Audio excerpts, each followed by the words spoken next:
Good evening to everyone following our program, The Undeniable Consistency of the Scriptures. Tonight, we are now in episode number 3, Justification by Faith. To be justified means to be declared righteous, not on the basis of what we have done, not because of our own goodness or works, but on the merit of Christ's death on the cross. It is God Himself declaring a sinner righteous through faith in the Lord Jesus Christ. Let us now search the Holy Scriptures to see how a person is justified before God. And let us also examine whether there is true consistency in the Bible concerning this doctrine, that a simple man is justified before God by faith. Number 1, Romans chapter 3 verse 28.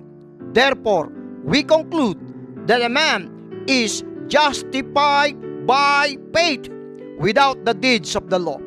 Number 2, Romans chapter 5 verse number 1. Therefore, being justified by faith, we have peace with God through our Lord Jesus Christ. Number 3, Galatians 2:16. Knowing that a man is not justified by the works of the law, but by the faith of Jesus Christ. Number 4, Acts 13:39. And by Him all that believe are justified from all things. Number 5, Romans 4:5.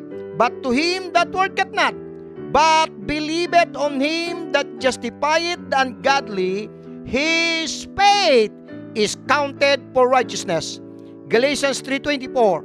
Wherefore the law was our schoolmaster to bring us unto Christ, that we might be justified by faith. As we examine these passages carefully, we can clearly see that the Scriptures speak with one consistent voice, that a man is justified by faith. The Bible consistently teaches that justification is not by the works of the law, not by human effort, and not by religious performance, but through faith in Jesus Christ. What justifies the person before God? The answer is found in Romans 4:5.